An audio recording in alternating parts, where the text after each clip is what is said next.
Después de 3 años sin reunirnos en una vigilia, es el momento que busquemos y adoremos al Señor con acción de gracias. Unidos en la primera vigilia general del 2023, viernes 20 de enero, 9 p.m., en el Auditorio de Misión Cristiana Elim San Salvador, Final Colonia Santa Lucía, calle Almatazano.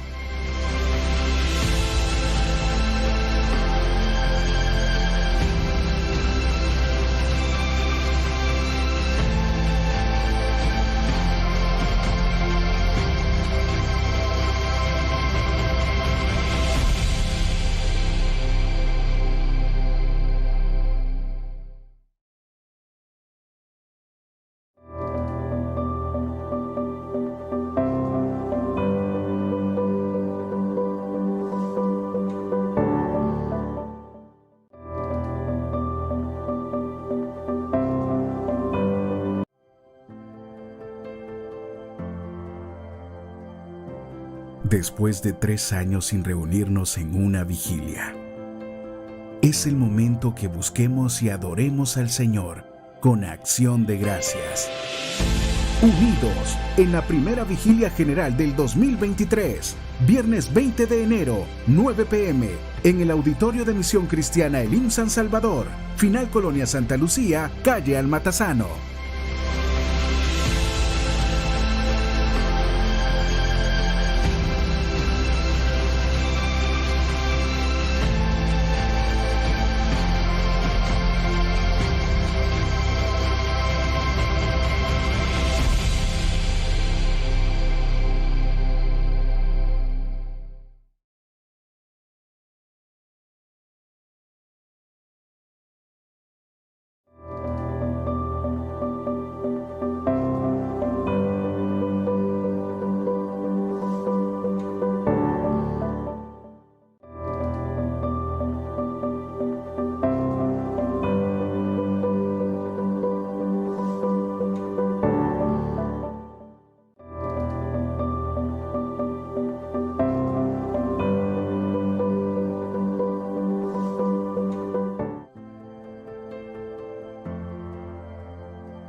Después de 3 años sin reunirnos en una vigilia, es el momento que busquemos y adoremos al Señor con acción de gracias.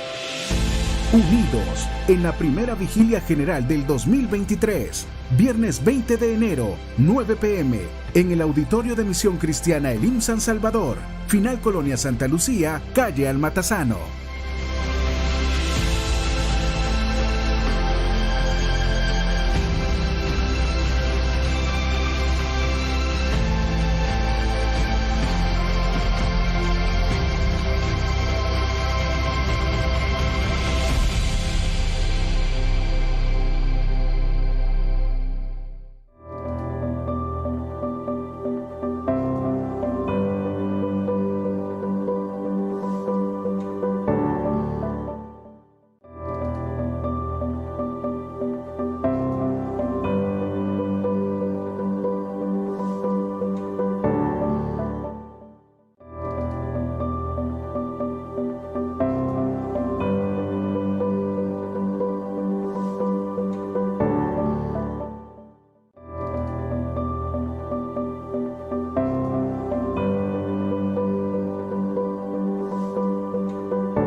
Que nos permite estar acá, amén.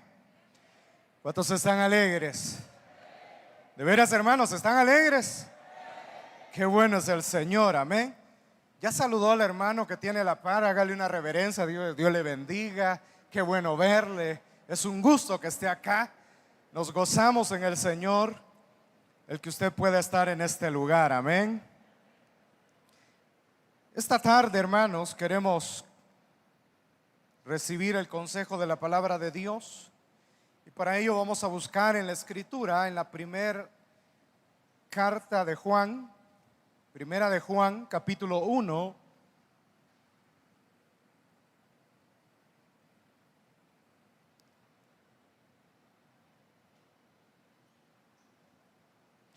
Primera de Juan, capítulo 1, vamos a leer versículo 5 en adelante.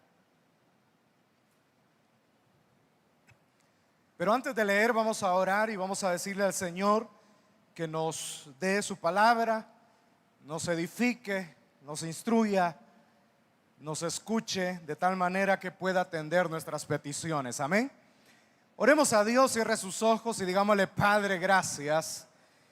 En esta hora te bendecimos por el privilegio enorme que nos brindas de reunirnos para escuchar tu palabra, para adorarte, alabarte, Señor, para entregarte, Señor, nuestro tiempo, nuestra vida, porque es tuya, Señor. Tú pagaste precio de sangre.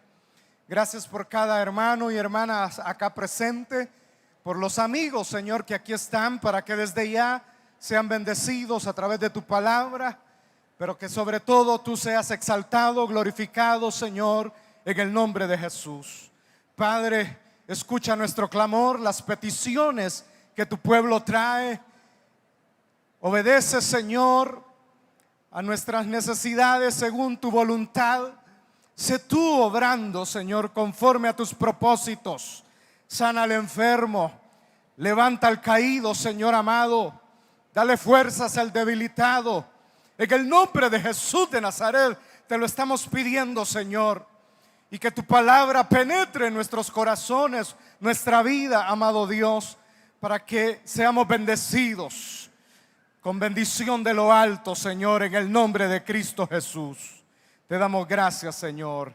A ti sea la gloria por los siglos de los siglos.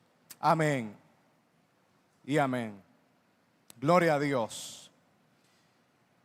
Leemos la escritura, primera carta de Juan, capítulo 1, versículo 5 en adelante, que dice, leo de la Nueva Versión Internacional: este es el mensaje que hemos oído de él y que os anunciamos. Dios es luz y en él no hay ninguna oscuridad. Si afirmamos que tenemos comunión con él, pero vivimos en la oscuridad, mentimos y no ponemos en práctica la verdad. Pero si vivimos en la luz, así como él está en la luz, tenemos comunión unos con otros, y la sangre de su Hijo Jesucristo nos limpia de todo pecado. Amén. Pueden sentarse, amados hermanos y hermanas.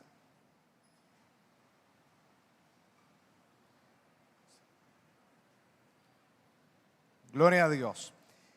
Esta tarde, amados hermanos, queremos reflexionar en estos pasajes, en este versículo que hemos leído, el cual titulamos Verdaderos hijos de Dios.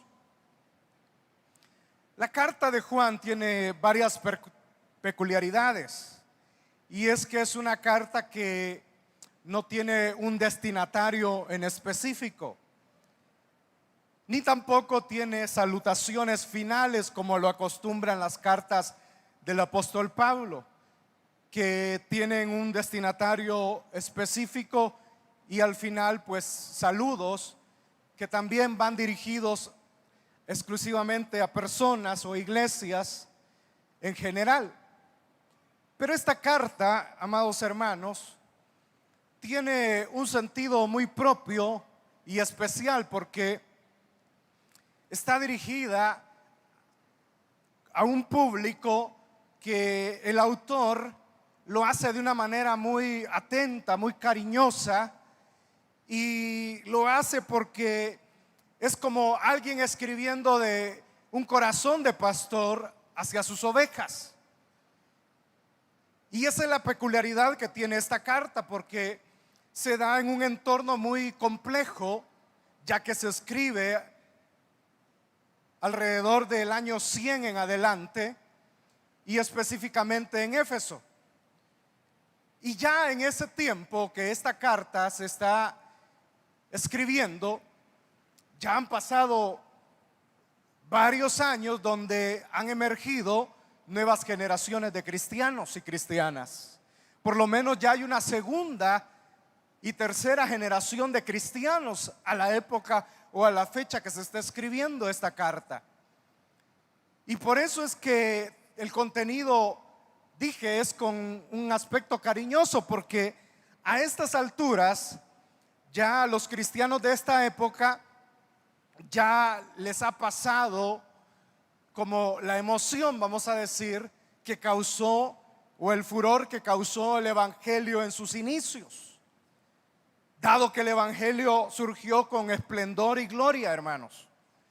Es decir, que cuando Cristo comenzó a predicar, usted se recordará que en los evangelios se nos narran cómo el Señor hacía milagros, prodigios, sanaba enfermos, echaba fuera demonios, enviaba a sus discípulos a predicar, y estos venían contentos porque hacían maravillas en nombre del Señor. Los demonios se les sujetaban, toda clase de milagros eran hechos. Entonces el evangelio había emergido con un poder, con un esplendor que contagiaba.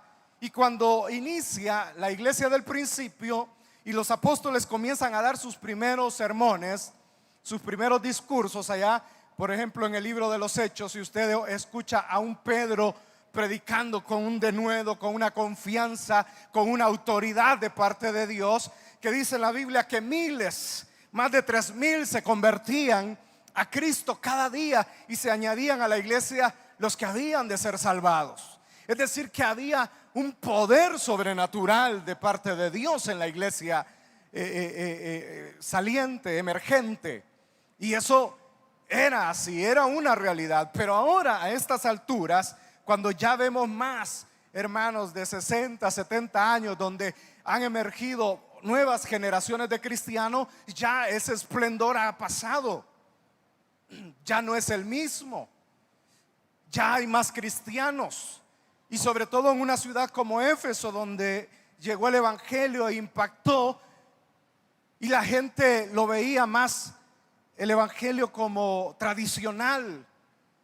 Ya no era el impacto del inicio, y más aún que el autor de esta carta ve las condiciones que se están viviendo en la iglesia. Y estas condiciones son aquellas, hermanos, que habían emergido filosofías humanas que pretendían que el evangelio se acoplaran a ellas, porque habían cristianos en la época que, como ya dije, no estaba en su esplendor, sino que ya era un evangelio cotidiano que corresponde a cada generación vivir y poder seguir pregonando las buenas nuevas de salvación, pero al mismo tiempo vivir su fe desde el punto de vista que, hermanos, no dependa de aspectos externos, de milagros, de prodigios, sino más bien de una convicción fundamentada en la palabra de Dios, una convicción fundamentada y raizada, hermanos, en el mismo Jesús que murió en la cruz.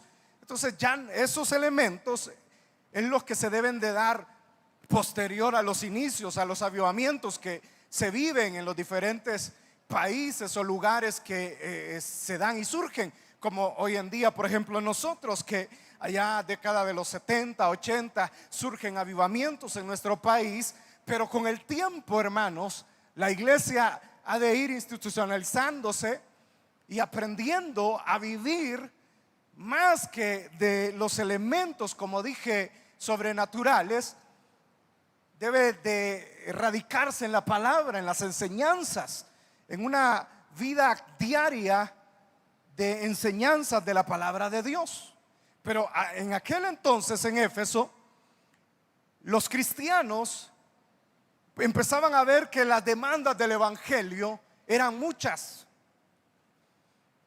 y como que sentían una carga, sentían un peso, el cual los llevaba a pensar. Y eran personas intelectuales, eran personas muy pensantes, pero comenzaban a razonar y a tratar de que la filosofía que iba en un entorno de el conocimiento, el tener la sabiduría del mundo, entonces querían adecuar el evangelio, querían adecuar sus enseñanzas a ciertos elementos que la palabra de Dios o las enseñanzas que, como Pablo también argumenta y como esta carta nos enseña, que no iban acorde al mundo, y aún el mismo Jesús lo había dicho, porque nosotros estábamos en el mundo pero no somos del mundo, dice la Escritura, amén.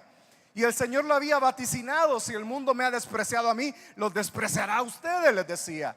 Pero como comenzaron a razonar las cosas, comenzaron a cavilar en ellas, entonces, hermanos, querían asociar la filosofía emergente con las prácticas cristianas.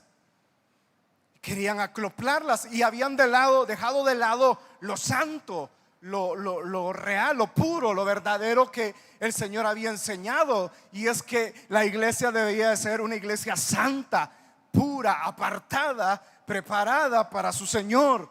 Y ellos se comenzaban a tratar de suavizar esos elementos, al punto que empezaban a enseñar esas doctrinas que suavizaban. Y por ejemplo, el conocimiento de ese entonces yacía en el hecho de que ellos buscaban más la vivencia de lo espiritual que lo terrenal, porque ese era precisamente el meollo, lo que martillaban constantemente: que el cuerpo estaba sujeto al pecado, que el cuerpo era producto de maldad y que el alma estaba en el cuerpo pero estaba encarcelada en ese cuerpo de pecado. Así que lo que era más relevante era lo espiritual, y lo que era concerniente al cuerpo pues no importaba. Y esa era una enseñanza muy generalizada en aquellos tiempos, al punto que el pecar era casi una necesidad para ese tipo de pensamiento, porque llevaba al hecho de decir que si se practicaba el pecado era como tener el conocimiento del mal en un cuerpo que estaba preparado para el mal, pero que no se afectaba el alma, y que el alma estaba ahí encerrada, pero que el alma era pura como Dios. Y como dije, eran enseñanzas erróneas, eran enseñanzas que no tenían nada que ver con la palabra de Dios, y que Jesús mismo había advertido que en medio de nosotros, de la iglesia, se iban a levantar falsos maestros, falsos profetas, enseñando doctrinas erróneas. Y es lo que estaba pasando. Por eso es que ahora el autor de esta carta va a explicar en los versículos que leíamos la esencia, la naturaleza de Dios, una naturaleza que radica en la luz, una naturaleza que radica en el amor, lo cual es Dios, porque nuestro Dios es luz, amén, hermanos. Nuestro Dios es luz, nuestro Dios es amor, y en la luz no hay tinieblas. En la luz no hay tinieblas. Entonces esas enseñanzas que se daban, la iglesia comenzaba a abrazarlas y comenzaba a tener ese tipo de prácticas de vidas pecaminosas que no eran congruentes con las enseñanzas del Cristo, del Jesús de Nazaret, sino más bien que empezaban a tener prácticas que contradecían las enseñanzas del maestro.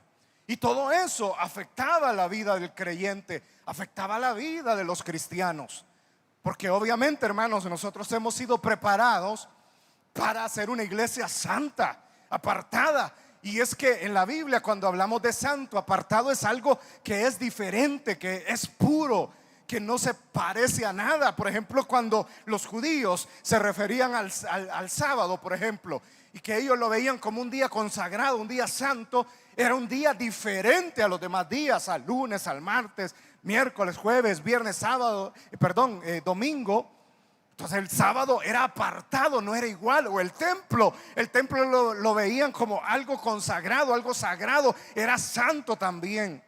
El pueblo judío se veía como santo porque Dios lo había escogido, es decir, lo había apartado. Y entonces lo santo que se transmite para la iglesia es que sea una iglesia apartada, pero no solo apartada, que va a estar por ahí a un lado dejando que las cosas se sucedan y se pasen, y que el mundo se mate y que el mundo se dé en circunstancias que no nos importe y que puedan continuar, sino que la Biblia lo que nos está enseñando es que la iglesia debe de ser diferente al mundo, porque la iglesia está en el mundo, pero no es del mundo, amén. La iglesia debe de ser apartada. y vivir diferentemente. Por eso es que ahora en estos pasajes se nos dice que lo que hemos oído, decían los discípulos de él, lo que hemos anunciado, que Dios es luz y en él no hay ninguna oscuridad, es lo que quiere hacer recalcar el autor, para que nosotros veamos y entendamos que Dios es luz y que en él no hay ningún tipo de oscuridad. Y que eso es lo que nos debe llamar la atención a nosotros, a vivir y a llevar una vida de luz y no de oscuridad.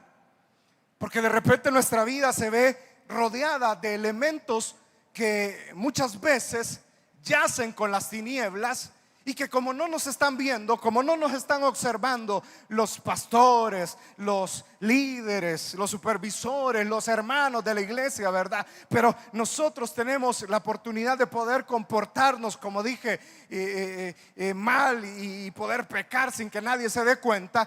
Pero la Biblia está diciendo que es necesario que, así como Dios es luz y que en él no hay oscuridad, dice el pasaje, que si afirmamos tener comunión con él, pero vivimos en la oscuridad, mentimos y no ponemos en práctica la verdad. Y ese elemento es muy interesante, porque hoy en día pareciese que eso se ha dejado de lado. Y a mí me gustaba, cuando yo indagaba en el estudio de este pasaje, porque yo veía que en la época de Éfeso se parecía mucho a la nuestra. Porque hoy parece que nosotros queremos adaptar los códigos de ética del mundo a la iglesia. Hoy parece que la moral que el mundo tiene, que por cierto es una doble moral, la queremos adaptar a la iglesia. Queremos poder decir que somos hijos de Dios, pero nos comportamos como que si somos hijos de las tinieblas. Queremos nosotros decir que adoramos al Dios de las luces, pero vivimos en total oscuridad.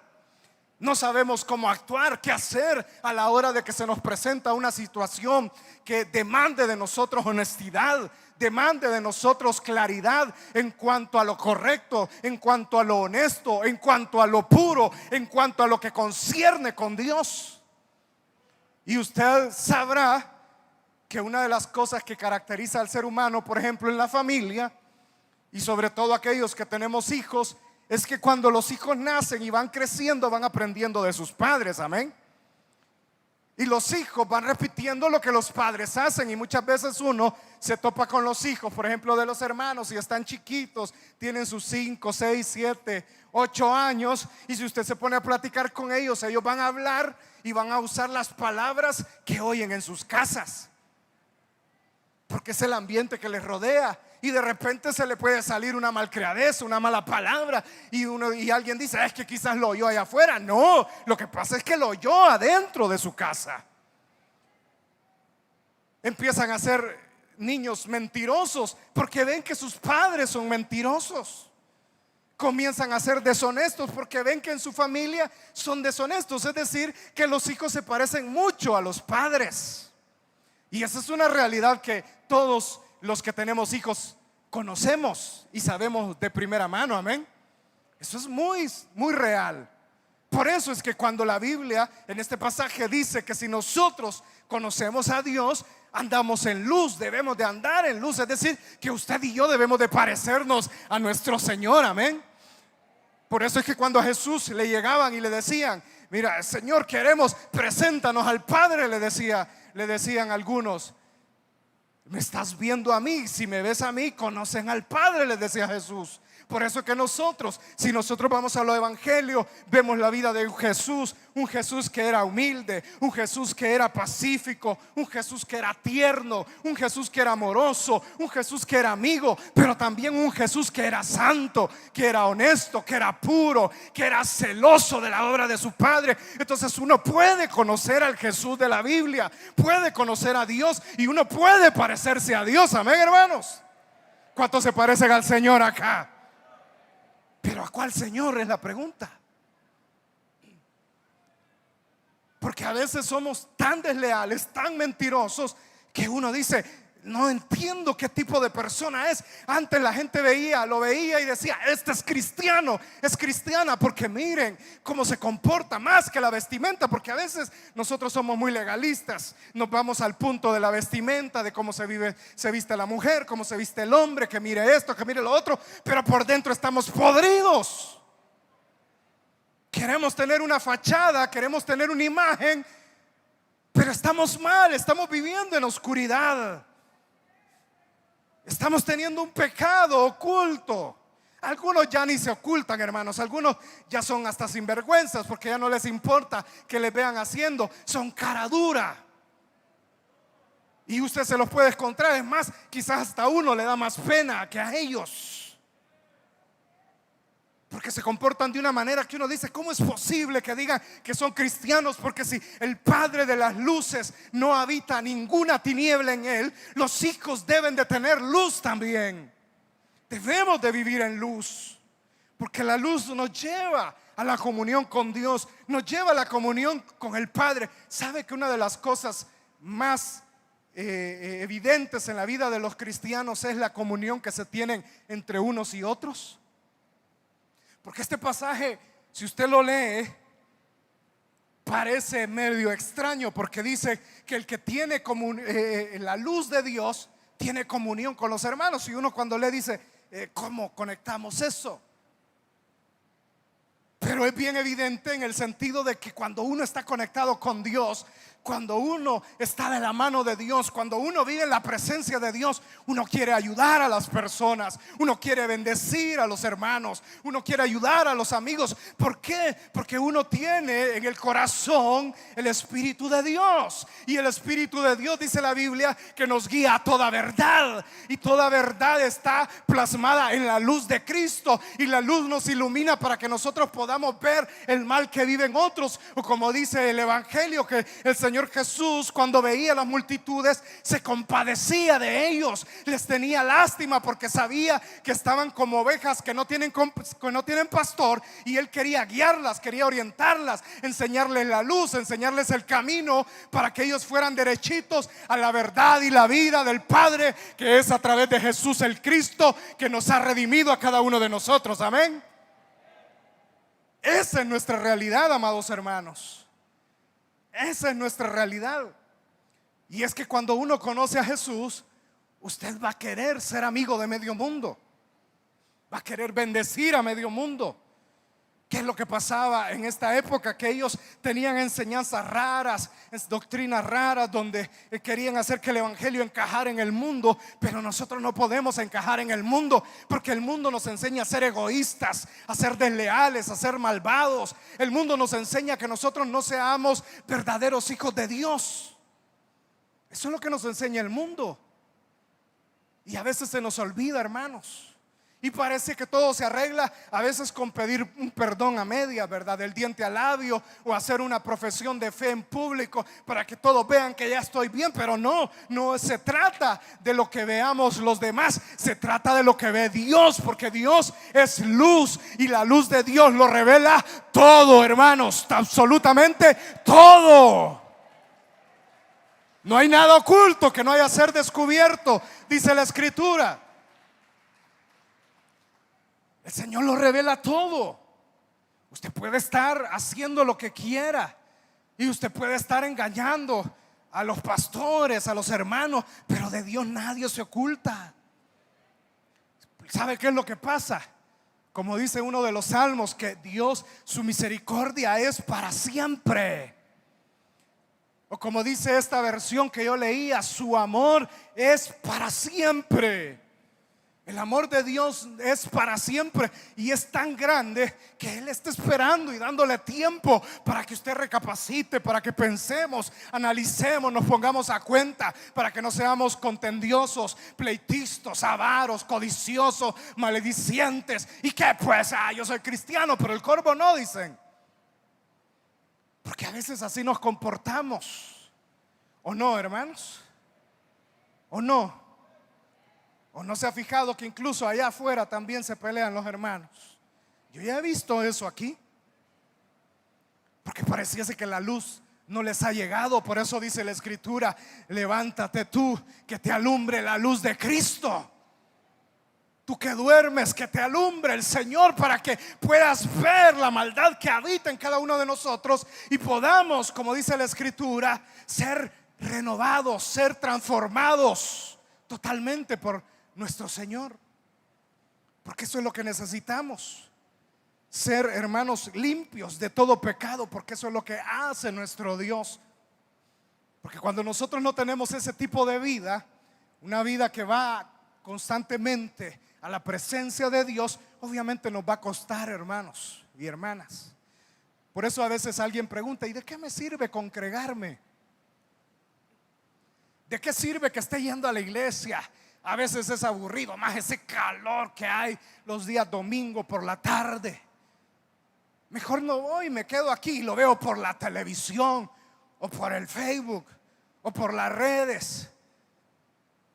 Y empezamos a pensar de esa forma y nos vamos quedando y nos vamos quedando. Pero el problema es que la palabra de Dios, dice la Escritura, es viva y eficaz, cortante como toda espada de dos filos, que penetra el alma hasta partir los tuétanos. Esa es la palabra de Dios. Cuando usted viene aquí, recibe palabra de Dios y va a penetrar hasta su corazón, hasta su alma, y eso le va a quedar grabado acá. Y cuando el diablo venga y le ponga la tentación, usted se va a acordar y va a decir: no puedo hacer eso, porque Dios es luz y en la luz de Dios no hay oscuridad. Y si yo soy hijo de Dios, no puedo andar en tinieblas, debo de ser también luz. Así que no, Satanás, yo me retiro, me voy, porque mi Cristo es luz, así que yo soy luz también, amén. Eso es lo que nosotros vamos a hacer, porque cada culto, cada mensaje, cada momento que usted pasa aquí tiene un impacto en su corazón, en su espíritu, en su ser, en su alma, que le ayuda a seguir adelante. Pero los que se quedan rápido, rápido se van, rápido. Hace poco ayer me decía una persona que había visto un hermano desde hace ya rato que no lo veías, y me decía: ¿todavía es cristiano?, me decía. Pues yo creo que no, le digo, porque a mí me han contado varias cosas. Sí, me dijo, es que yo pasé por la casa de él, me dijo, y andaba un pachangón, me dijo. Y después de eso, me dice, porque él vive cerca, le dio una buena a la mujer, me dice, pero buena que se oía, me dice. Ya no es cristiano, supongo, me dice. ¿Qué cristiano va a andar siendo, verdad, hermanos?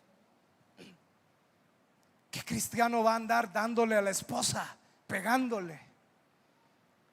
¿Qué cristiano va a maltratar a la mujer idónea que Dios ha puesto a su vida? Dígame usted, cuando la palabra de Dios dice en Efesios: maridos, amen a vuestras mujeres como Cristo amó a la iglesia y como Cristo se entregó a ella. Amén, maridos, amén. Esa es nuestra responsabilidad, porque el Señor ha dado en su palabra ese consejo. Pero va a venir Él y la va a agarrar, ¿verdad? Y venir y en el nombre del Señor tomar, ¡pum! Ese no es hijo de Dios. O el que maltrata a sus hijos. También hay casos, digo, porque hoy las mujeres se han puesto las pilas, como dicen, ¿verdad? Yo creo que por ahí ya van a fundar la casa morada del hombre también, porque ya hay mujeres que le dan a los hombres. Y mire, hermano, si su mujer le da, no se avergüence, es mejor que le den a que usted dé. Porque los hijos de Dios aguantamos, porque los hijos de Dios somos fieles a la palabra de Dios, porque no vivimos en la oscuridad. Nuestro deseo es agradar a nuestro Dios día con día. Nuestro deseo es cada día poder estar en su presencia. Nuestro anhelo es poder vivir delante de Dios cada instante de nuestra vida. Ese debe de ser nuestro anhelo. Esa debe de ser nuestra aspiración en la vida, poder ser más como Cristo, poder ser más como el Señor, o como Pablo decía: imítenme a mí porque yo imito a Cristo, decía el apóstol. ¿Cuántos imitan a Cristo? De veras, hermanos, ¿imita usted al Señor? Trata cada día de ir caminando en pro del Señor. Trata cada día de ser como Él, de amarrarse, de ponerse zipper en la boca antes de hacer una maldad contra su hermano, de decir una palabra tosca, grosera contra su hermana. Porque la Biblia dice en esta carta: no seas como Caín, que Caín mató a su hermano, dice. Pero los que somos de la luz de Cristo tenemos comunión los unos con los otros, nos amamos. ¿O no se alegra usted cuando se encuentra un hermano allá en el centro de San Salvador y lo saluda y le da un fuerte abrazo y le dice: qué bueno verle, hermano, tenía rato de no verle? Yo hace poco me encontré un hermano por acá que tenía mucho de no verle. Habíamos servido en la juventud allá en 1900 no sé cuánto. Fuimos diáconos y cuando lo vi no lo conocí, pero él sí me conoció. Pero cuando yo le vi, porque a veces la mascarilla no nos permite vernos totalmente, hermanos, entonces cuando lo vi yo me alegré mucho, porque tenía mucho de no verle, y nos abrazamos y dimos gloria a Dios y dimos gracias a Dios, porque es una alegría, es un gozo, hermanos, poder estar los hermanos reunidos juntos en armonía, en sencillez de corazón, amándonos unos a otros, porque somos de la familia del Cristo que se entregó en la cruz para salvarnos, y ahora todos somos de esa familia. Amén, hermanos. Mire, ahí a la par tiene muchos hermanos y hermanas. Por eso ayúdense los unos a los otros. Sean leales, honestos los unos a los otros. Consíganle trabajo, consíganle qué comer. Ayúdenle si no tiene ropa, si lo ve en dificultad. Unámonos todos. Seamos como la iglesia naciente que se daban los unos por los otros, por la bendita palabra que nos enseña que si somos hijos de Dios, vivimos en la luz de Cristo Jesús. Amén. Esa debe de ser nuestra consigna. Deje de andar peleado o peleada con el hermano, con la hermana. Deje de andar enojado o enojada. Sírvale. Anhele ser como el Señor.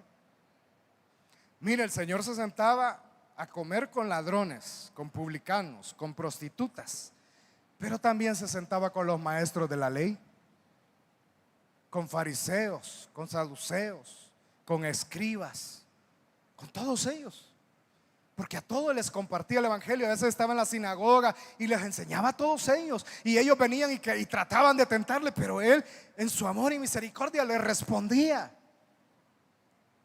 porque el deseo de Dios es que vivamos en luz y no en tinieblas. Que nosotros, la vida cristiana, no sea cualquier cosa como cualquier religión, hermano. Nosotros no nos debemos de parecer a nadie, a ninguna secta, a ninguna religión, porque hoy pareciera que todo es lo mismo. Hoy pareciera que todos los caminos, como dice el dicho popular, ¿verdad?, conducen a Roma, y todos los caminos de Roma llevan a Dios. Pero eso no es cierto. Solo hay un camino, una verdad y una vida, y se llama Jesús. Amén, hermanos. Jesús de Nazaret. Ese es el único camino. Pero si usted parece ya testigo contra Jehová, aflíjase. Si usted parece ya un sectario, aflíjase. Si usted parece un religioso evangélico, aflíjase. Porque no se trata de sectas, de religiones, de denominaciones. Se trata de ser verdaderos hijos de Dios, que cumplan, que vivan en la presencia de Dios, llenos del Espíritu Santo, gozosos de la palabra de Dios, anhelando servirle a la humanidad y salvarla de las garras del enemigo, porque se pierden, se hunden. Pero para eso Dios nos ha rescatado, para que nosotros vayamos y llevemos la luz admirable de Cristo a todas las naciones, a todos los rincones, nuestras casas, nuestros barrios, nuestras colonias, nuestras hermanos cantores, en nuestras ciudades. Ahí que la palabra de Dios penetre a través de nuestras vidas, a través de su vida, de mi vida, de lo que somos, no de lo que hablamos, sino de lo que vivimos como palabra de Dios en nuestra vida, hermanos y hermanas. Porque Dios no está interesado en religiosos. Dios no quiere gente que esté pegándose en el pecho todos los días o de rodillas en este local. Dios quiere gente que viva en la luz de Cristo todos los días, haciendo lo que Él dice que debemos de hacer. Ese es el deseo de nuestro Dios. Ese es el anhelo de nuestro Padre.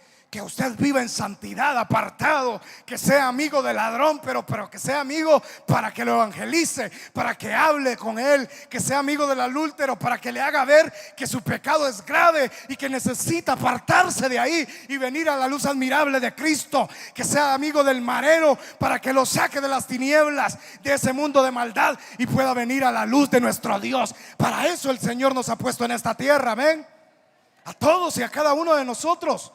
Alguien podrá decir: no, a mí no, porque a mí no me interesa. ¿Cómo que no le interesa? Si usted es hijo, hija de Dios, necesita ir y llevar el mensaje de luz, ser un faro de luz, de esperanza, de humanidad, para la humanidad en esta tierra, para que cuando la gente ya no haya que hacer, ande desesperada, que se quiere matar, que se quiere cambiar de género, que se quiere suicidar, que quiere hacer maldades, ahí en la casa del hermano fulano de tal pueda decir: ahí se predica, ahí se habla de Dios, ahí se vive a Dios, ahí ellos practican la palabra de Dios, ahí voy a ir a hablar con ellos. Y cuando usted hable, cuando abra su boca y cite las palabras de Dios, sean como un viento recio que sopla y trae poder, que cambia la vida, los corazones, las almas de aquellos que no conocen al Cristo, y los trae la luz del Señor.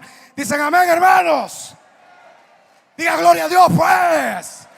Alabe a Dios. Parece que no le he conocido, parece que no vive en su presencia, pero la verdad es que los que vivimos en la presencia de Dios estamos siempre latentes, deseosos de poder y querer vivir como Él vivió.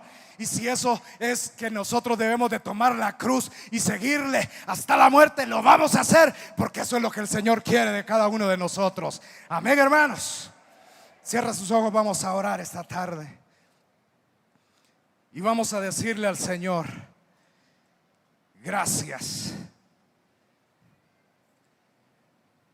porque nos has hecho hijos tuyos, verdaderos hijos de luz, verdaderos hijos de Dios. Pero si hay alguien que quiere venir de las tinieblas a la luz, si hay alguien que quiere recibir a Cristo en su corazón por primera vez, levante su mano, yo voy a orar por usted. Si hay alguien que quiera decirle al Señor: yo te necesito en mi corazón, yo quiero esa luz. Allá hay un joven que tiene la mano en alto. Póngase en pie, pase aquí al frente, vamos a orar por usted. Si hay alguien más que quiere entregarle su vida a Cristo por primera vez, levante su mano muy en alto. O quizás usted se quiera reconciliar. Vamos, levante su mano. Si usted ha vuelto a las tinieblas, ahí hay otra vida, otra mano levantada. Póngase en pie, por favor. Vamos a orar por usted. Alguien que quiera entregarle su vida a Cristo, alguien que quiera decirle: yo quiero esa luz, levante su mano. Yo quiero orar por usted. El Señor es luz. Él conoce toda su vida, Él conoce su corazón, y Él quiere darle una nueva vida llena de luz, libre de tinieblas, libre de maldad. Dios bendiga a estos hermanos que pasan. Si hay alguien más que quiere entregarle su vida al Señor o reconciliarse, levante su mano. Queremos orar por ustedes rápidamente. Hoy es el momento, es la oportunidad de Dios para que usted este año tenga un propósito claro, definido en la luz admirable de nuestro Dios. ¿Habrá alguien más que levanta su mano, que le dice: Señor, aquí estoy yo? Levante su mano, yo quiero orar por usted. Hoy es la oportunidad, es el momento de Dios para su vida. Hoy Dios tiene cosas grandes para ti. Hoy Dios te llama, hoy Dios te ilumina, hoy Dios te dice: levanta tu mano, levanta tu mano, entrégate a mí, reconcíliate. Hoy es el momento. ¿Habrá alguien más que se reconcilia? levante su mano, póngase en pie. Queremos orar por usted. Si alguien más quiere entregarse, solo levante su mano allá arriba, abajo, donde sea, solo levante su mano. Dios te está hablando, Dios te está hablando, Dios te está diciendo: ven, ven, ven, entrégate. Dios te quiere perdonar. Solo levanta tu mano bien en alto. Queremos orar por ti esta tarde, en esta oportunidad. Dios tiene grandes cosas para tu vida. Hoy es el momento, es la oportunidad de Cristo. Abre tu corazón, pídele perdón. Quizás volviste atrás, quizás pecaste, pero hoy es la oportunidad. No te des por vencido. Quizás pensaste: ya no hay solución para mí. Quizás dijiste: ya no hay nada para mi vida. Pero hoy el Señor te dice: ¿cómo no? Todavía te estoy esperando con los brazos abiertos. Todavía estoy esperando que te entregues. Solo levanta tu mano en señal que te entregas a Cristo o te reconcilias, y vamos a orar por ti esta tarde. Hoy es el momento. ¿Habrá alguien más que se entrega al Señor? ¿Habrá alguien más que dice: yo quiero de ese Cristo? Hoy es la oportunidad. Vamos a orar. Si tú quieres hacerlo, puedes levantarte y darle tu vida al Señor en esta oportunidad. Oremos a Dios. Padre, gracias por la vida de estos hermanos acá al frente. Te pedimos que les limpies de sus pecados. Te pedimos que les perdones. Lávales con tu sangre preciosa, en el nombre de Cristo Jesús de Nazaret.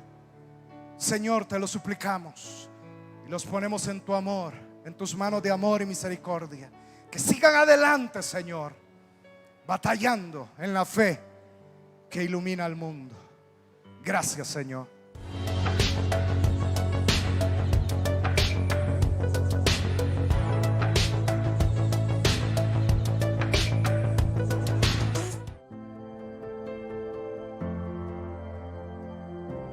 Después de 3 años sin reunirnos en una vigilia, es el momento que busquemos y adoremos al Señor con acción de gracias. Unidos en la primera vigilia general del 2023, viernes 20 de enero, 9 p.m, en el auditorio de Misión Cristiana Elim San Salvador, Final Colonia Santa Lucía, calle Almatazano.